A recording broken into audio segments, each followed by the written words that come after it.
Hey guys, and welcome back to another war video. So this is the Interceptor, and this is season 19 of War. This is going to be war number 6 against Stardust Revolution, or SDTR, I believe it is. And going into this war, we are 3-2. I have 3 deaths on the season, and I have a PSR of 91%. So I've actually, since that video, I made the decision to set myself a goal for our record. That is going to be for my deaths, and they're going to be for my RR. So right now we're at obviously 3-2, 3 and 91%. So my goal is for us to only lose one more war this season, which would make us 9-3. So we'd have to go 5-1 in our last war, but I know we're completely capable of doing that. And then my goal for deaths is I'm going to set it at 6, 6 or less. And then my PSR, I'd like 95% success. I'd be very satisfied with that. So we're going to take in the full Ghost Trinity, which is making a comeback for this war. And you'll notice I actually don't get to move until there's 5.5 hours left in the war. So there's a couple reasons for this. The person that was going on path 2 had to clear the middle mini boss, which was Iron Man Infinity War, and we only had one Corvus for this war because it just didn't make sense to have Corvus for any single path but one of them. Literally not a single path warranted Corvus. And this is also flow on their defense. So on this first node, this is ebb and flow knockdown, and we are using full suicides with the Ghost Trinity. But since it actually got easier since the season update on the globals, where they granted the attacker bonus for the globals, it's just it's too easy. So we get through that fight very, very fast. We're still at 100% health. We did have to parry a few times for the knockdown, but the reason I waited that long, because I could have cleared it that night, but in section 1 I was also waiting on someone else to clear their link. So when I woke up, I still had to wait a few hours for everyone to clear all the nodes in section 2, and then I moved about 5 minutes after the guy on my path opened up stealthy. So we're actually going full path 5 today, and we are bringing out our rank 2 6-star Wasp for this Ebony Maw. This is a great matchup here. Could have done it with my 5-star. It honestly wouldn't have made a difference. But the only single health that we lose this entire fight is actually going to be from suicides. And I believe we also took 3 blocked hits or something like that. But very, very clean Wasp fight. That is literally the textbook Wasp fight for fighting Ebony Maw. And now we're going to go into section 2. So obviously I said I am path 5 once again. And these guys actually had horrible diversity. I believe it was around 120. I could be wrong. So this is another Mordo on Ebb and Flow Intercept, and this is literally just an easier version of the last fight. I almost brought in Hood there. My 6-star rank 2 Hood is actually on defense this season, which is why I don't have him for offense, but obviously I don't need him. So now we're taking on this Mordo. I decided to go for a double heavy here just because he refused to go forward. Bait out this L2 here. We are reducing the power gain, so that's not a problem. We're knocking him down here, and here he just goes crazy passive. We get all the way to another L2, and then he finally decides to throw his L3 right after my heavy attack right here. So we knock him down to get the precision, which is actually completely useless for Ghost, but yeah, he just refused to throw a special. If I hadn't had phase, that would have probably taken off a quarter of my health. Mordo has the #1 weakest hitting SP3 in the game, so I don't think it matters. So yeah, very, very clean fight. Also, you'll notice throughout this war, I'm not going to use a single item, and that is just because all my fights, technically my very last fight, I mess up once. But other than that, this is maybe one of the best wars, cleanest wars I've ever had.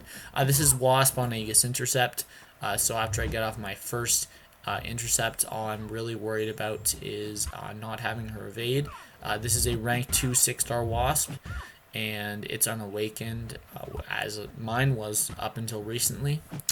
But not the worst placement in the world, but also not a flow defender and just not really challenging. So we're going to throw off our L2 here and kill her from half health with it. So that was, I believe, a 50 plus K SP2. I believe it was actually 60K. So very clean, especially for being light boosted. Now going into the stealthy fight, no one in my battleground actually knew whether or not Ghost can intercept stealthy with the phase intercept. But even if it didn't work, since this is just a bad placement straight up, what we were going to do, if it didn't work, is I was just going to have this be an excruciatingly long fight. But turns out it actually does work. So we're going to take a few blocked hits. I believe that's the last blocked hit I take this fight. Just making sure to get that double phase on the medium. Well, I actually took one more. And then we're going to set up another intercept and throw off our special 2 here, and it should kill. And there's actually a lot of times that he just refused to come at me for a while. So there we got the intercept. We throw our L2. I believe this is going to kill him. Yep, nice. We have 95% after 5 fights. So very clean. Now we'll go into the mini boss section. Technically, I was only supposed to have 1 mini boss, but this guy actually messed up against Clairvoyant using Human Torch right at the end of the fight. So we had to go in and clean up. In hindsight, probably should have used Wasp for this fight. It would have been faster, but with Ghost, there's just not really any risk to it. I believe this is like a 3 or 4 hit fight, and this would have been about a 15 hit fight if I fought him from, or if I fought her from 100% health, if I had gone for the solo. And I think I could have very easily done it. That's not a hard node for her. But 3 nodes, that fight goes down. Now we have this Invisible Woman. This is the mini I was scheduled to take with Ghost, and I'm extremely comfortable with this matchup. There's also Limber on this node that I didn't scroll down far enough to show, but I believe that 1 special 2, I don't think we'll even get to our 2nd special 2 in time. So because she's not awakened, she doesn't start with her invisibility. And right there, she ended up countering me.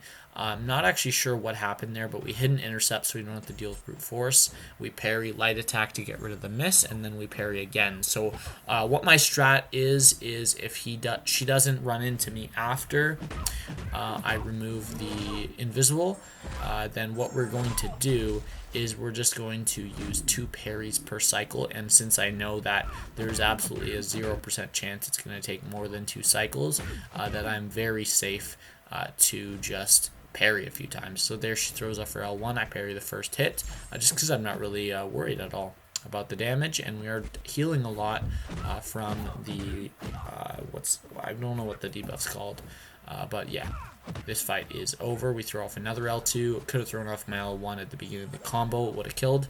But yeah, very clean war by me.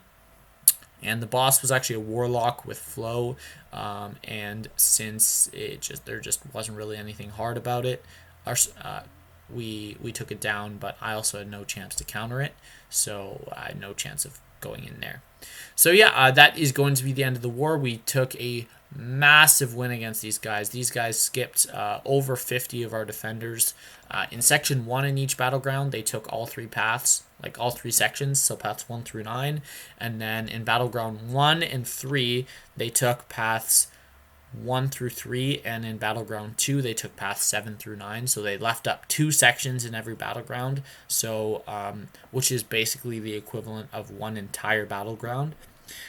And then they actually also were not able to take down one of our bosses, so we get a bunch of bonus points for that. Yeah, they had 114 diversity. So quite a mismatch for them. I kind of feel bad because they were, I believe, a Platinum 3 or 4 alliance against a Masters alliance, so that's just very unlucky. But we are going to win there, obviously, and that is going to make us 4-2 on the season. It has now been 2 wars since I died, so we are almost averaging out, or actually right now we are averaged out at 3 deaths in 6 wars, so dying once every 2 wars, which is actually going to, if I can keep this up, accomplish my goal of 6 deaths in the season. As well, our PSR went up again because we had 8 successful fights So we increase the 30 to 38, and then the 33 to 41. So 38 out of 41 is 92.6%, which rounds up to 93%. So we're only 2% away from my goal of 95% PSR. So that's going to be it for this one. Hope you guys enjoyed the Ghost gameplays coming back against Flow. Likely won't see Ghosts again this season unless we see someone with Flow, but none of the high alliances are running Flow anymore. It's just not hard on the current map because there's not enough stun immune nodes. But that's going to be it, and I will see you guys in the next